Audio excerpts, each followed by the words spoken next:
Bonjour à tous, c'est Estelle.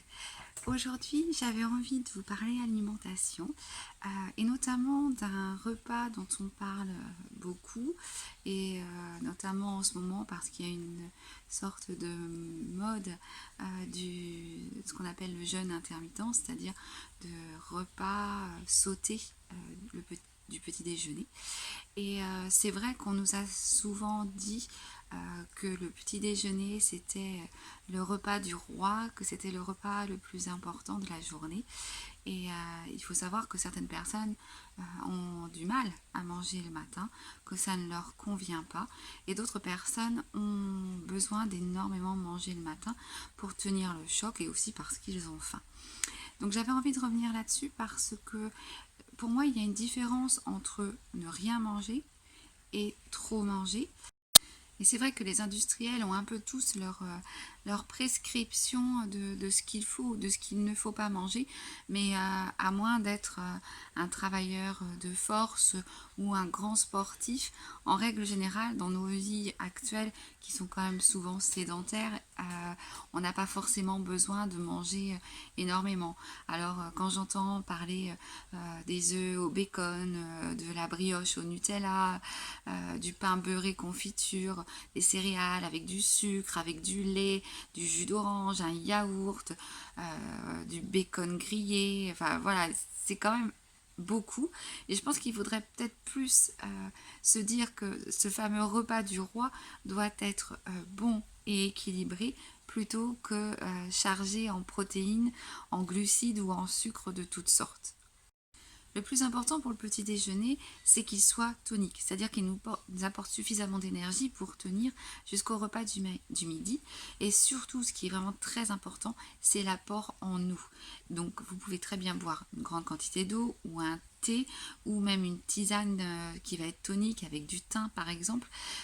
Ça, ce sont vraiment des apports en boisson et qui vont pardon, qui vont réhydrater notre corps après une nuit sans boire.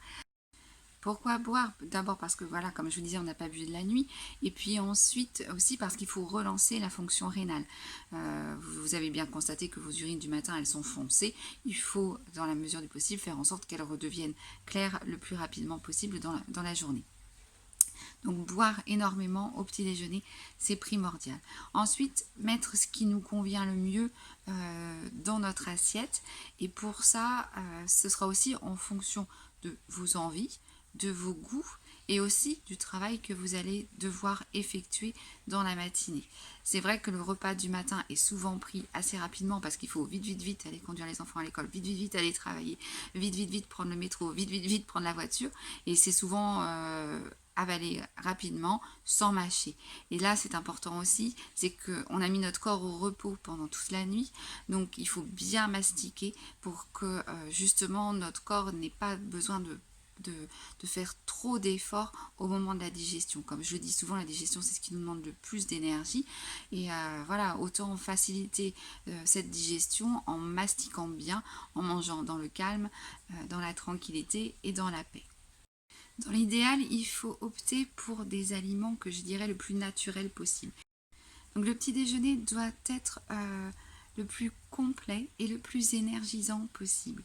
Si vous avez faim le matin et si le petit déjeuner est vraiment un repas que je qualifierais de principal, parce que c'est vrai que dans nos vies, on a souvent un bon petit déjeuner, un déjeuner pris sur le pouce et on se retrouve enfin en calme, en famille, pour le dîner.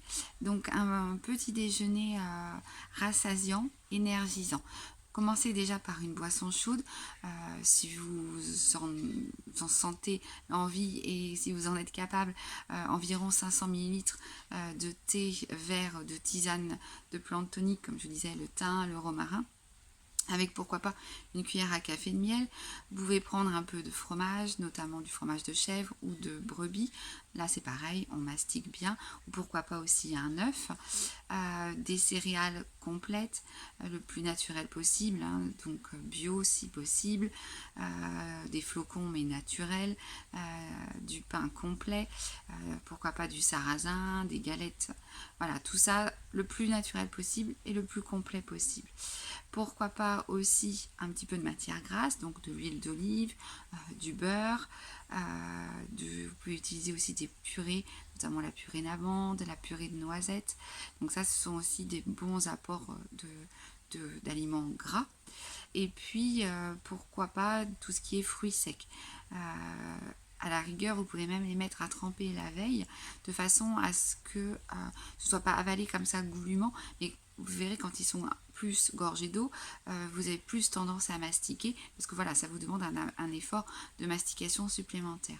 Après, vous pouvez aussi incorporer, pourquoi pas, des fruits, sachant que en ce qui me concerne, je privilégie les fruits plutôt en dehors des repas, et dans ce cas-là, pourquoi pas en collation dans la matinée si vous avez un petit creux, parce que comme je vous l'ai déjà expliqué, si vous avez vu et suivi mes vidéos ou mes mails inspirés, les fruits ne se digèrent pas au même niveau du tube digestif que les autres aliments, donc l'idéal c'est de les prendre en dehors des repas.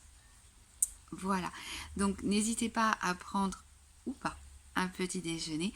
En tout cas, une chose est certaine, c'est qu'il faut vraiment boire, faire aussi selon vous, éviter de suivre les modes, parce que si ça ne vous convient pas ou si ce n'est pas juste pour vous, ce sera forcément pas bon pour votre corps. Donc écoutez votre corps, c'est souvent lui qui a raison. À ce propos, justement, à propos d'alimentation, vont suivre plusieurs vidéos sur ce sujet. Si cela vous intéresse, vous allez voir dans les jours à venir, il y en aura plusieurs. Et surtout, j'ai créé une formation que j'ai mise en ligne là, il y a quelques jours, qui reprend vraiment les bases de l'alimentation et de la nutrition. C'est une formation excessivement complète où je reprends en format PDF la première partie, tout ce qui est tube digestif, les fonctions de chaque partie du tube digestif, notamment les maladies qui y sont associées aussi, et puis une seconde partie qui concerne tous les nutriments que l'on peut apporter grâce à l'alimentation, parce qu'une alimentation variée, c'est vraiment ce qui vous apporte le plus de vitamines, d'oligo-éléments, de nutriments. C'est primordial, la variété dans l'alimentation. Et puis une troisième partie qui, elle, reprend ce que j'appelle moi les piliers de l'alimentation. Ce sont les aliments dont notre corps a vraiment besoin et qu'on oublie souvent, avec aussi, en gros, voilà, qu'est-ce qu'on met dans notre assiette le matin, le midi et le soir. Donc si cette formation vous intéresse, elle sera donc dans la barre d'infos. Comme je vous dis, elle est complète, elle est riche en informations. Vous l'aurez constamment près de vous, puisque une fois que vous l'avez obtenue, vous pouvez la garder à vie. Et c'est un long travail de recherche, un long travail de compréhension et d'analyse. Surtout, prenez bien soin de vous. À très vite.